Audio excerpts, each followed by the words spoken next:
10వ తరగతి పరీక్ష ఫలితాలు, మూల్యాంకనం దగ్గర నుంచి ఫలితాల వరకు తీవ్రమైనటువంటి వైఫల్యం చెందింది ఈ సర్కార్.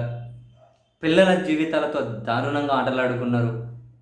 ఘోరమైన వైఫల్యం. ఈ బాధపడుతున్నటువంటి బాధితుల్లో రాజకీయాలు ఏం లేవు.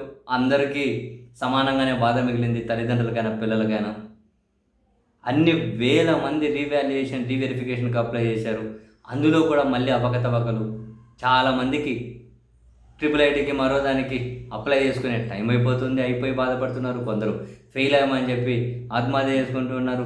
96% వచ్చిన వాళ్ళకేమో ఒక సబ్జెక్ట్లో 16 మార్కులని వచ్చి తీరా వాళ్ళు మళ్ళీ రీవెరిఫికేషన్ పెడితే 95 వచ్చాయి దాంట్లో మ్యాథ్స్లో అని. ఇట్లాంటి విచిత్రాలు ఒకటి రెండు కాదు, 60,000 నుంచి 70,000 మందికి.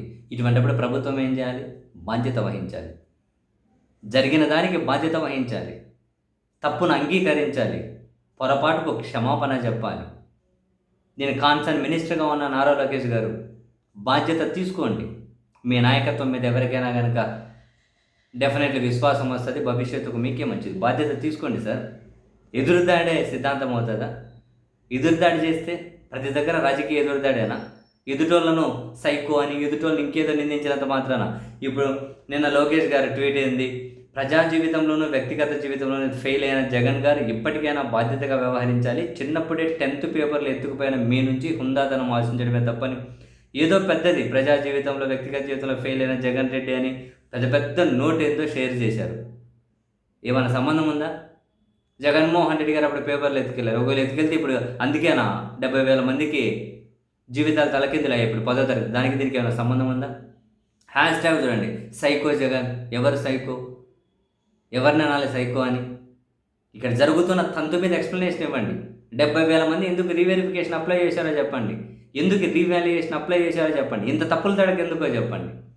ఈ ఎదురుదాడి ఏంటి ఎవరి మీదైనా? ఇదేంది? బాధ్యత వహించి మామూలుగా అయితే నేను చెప్పాను కదా, 3-4 దశాబ్దాల కింద అయితే రాజీనామాలు చేసేవాళ్ళు. ఒకసారి ఎక్కడైనా పేపర్ లీక్ అయితేనే రాష్ట్రం అట్టుడికిపోతూ ఉండే. ఇదేం వ్యక్తిగత దాడులు ఇవన్నీ? బాధ్యత ఫీల్ అవ్వకుంటే నాయకులు ఎట్లా అవుతారు? ఏందో అసలు నాయకులని ఎవరినన్నా ఇప్పుడు పార్టీలు ఎక్కడున్నాయి, నాయకులు ఎక్కడున్నారు, మీడియా అనబడే వాళ్ళు ఎక్కడున్నారు? ఈయన ఎట్లా పెడితే నెక్స్ట్ వైసీపీ వల్ల కూడా అంతే ఎదురుతాడు. నారా లోకేష్, మీరు ఎన్టీఆర్ గారి పార్టీని, ఆయన సైకిల్ గుర్తున్న జయప్రదంగా దొంగలించిన నిలువెత్తు అబద్ధానికి పర్ఫెక్ట్ వారసులు. నిజాలు ఎప్పుడు బయటకు వచ్చినా వరదజలి తప్పించుకునే అలవాటు మీ నాన్నగారి నుంచి 100% అలవాటు చేసుకున్నారు. అధికార అహంకారంతో కళ్ళు నెత్తికెక్కినప్పుడు విద్యార్థుల సమస్యల పట్ల మాజీ ముఖ్యమంత్రి లేవనెత్తిన అంశం మీరు ఇంతకన్నా గొప్పగా స్పందిస్తారని ఎవరూ కూడా ఆశించరు. వ్యక్తిత్వం, విలువల విషయంలో జగన్ గారికి, మీకు, నీ తండ్రికి, నక్కకు, నాగలోకానికి ఉన్న తేడా. జగన్ పేరు చెప్తే ప్రజలకు గుర్తుకొచ్చేది నిబద్ధత, సంకల్పం, నమ్మకం. నీ పేరు చెప్పినా, మీ నాన్నగారి పేరు చెప్పినా గుర్తుకొచ్చేది మోసం, దగ, వెన్నుపోటు మాత్రమే. లోకేష్ గారు తమరి బాల్యం, తమరి చదువుల గురించి జూబ్లీ హిల్స్, బంజారా హిల్స్లో ఏ వీధి అడిగినా చెబుతారు. చర్నాకోల సయ్యాటలు, స్విమ్మింగ్ పూల్స్లో కొందరు తమరు చేసిన అర్ధశృంగార విన్యాసాలు రాష్ట్ర ప్రజలు తనివి తీరా చూశారు. మీరు బాధ్యతాయుతమైన పదవిలో ఉన్నారు కాబట్టి ఆ చిత్రాలను మళ్ళీ ఇక్కడ పోస్ట్ చేయడం సరికాదని భావిస్తున్నాం. మిమ్మల్ని ఇంటర్మీడియట్ పాస్ చేయించడానికి ఇప్పటి మంత్రి నారాయణ పడ్డ కష్టాలు అందరికీ తెలిసిందే. ఆ రోజుల్లో మీకోసం నారాయణ గారు పడ్డ కష్టం వల్లే ఇప్పటికీ మీ మధ్య అనుబంధం అంత బలంగా ఉందనేది తెలిసిన వారందరూ చెప్పుకుంటారు. అంతేకాదు, స్టాన్ఫోర్డ్ యూనివర్సిటీ నుంచి మీరు తీసుకున్న డిగ్రీ వెనుక ఒక పారిశ్రామికవేత్త నుంచి తీసుకున్న ముడుపుల కథ ఉందని మర్చిపోకండి. ఆ రోజుల్లో ఆ ముడుపులను మీ ఫీజుల రూపంలో చెల్లించిన వాస్తవ కథ తెలుగు ప్రజలకు ఇంకా గుర్తుంది. అలాంటి మీరు డిగ్రీల గురించి, పరీక్షల గురించి చెప్తే దెయ్యాలు వేదాలు వల్లించినట్లు అవుతుంది.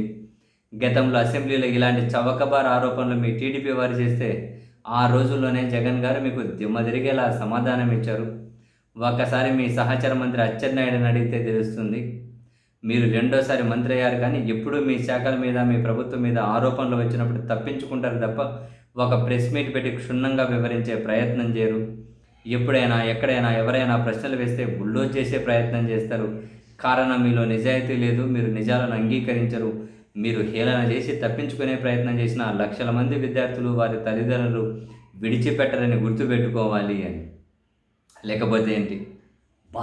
ఇంత దారుణం జరుగుతుంది. వైఫల్యం, విఫలం, విద్యార్థులు, తల్లిదండ్రులు బాధపడుతున్నారు. మీరు చిన్నప్పుడు పేపర్లు ఎత్తుకెళ్ళినారు, నువ్వు సైకో. జగన్ సైకో అయితే ఇప్పుడు 70,000 మంది విద్యార్థుల జీవితాలు తలకిందులు ఎందుకయ్యాయి? జగన్ సైకోయిజానికి మీరు తలకిందులు అవ్వడానికి కారణం ఏంటి? రెండింటికి సంబంధం ఏంటి? ఏంటి సంబంధం? బాధ్యత ఎవరు వహించాలి?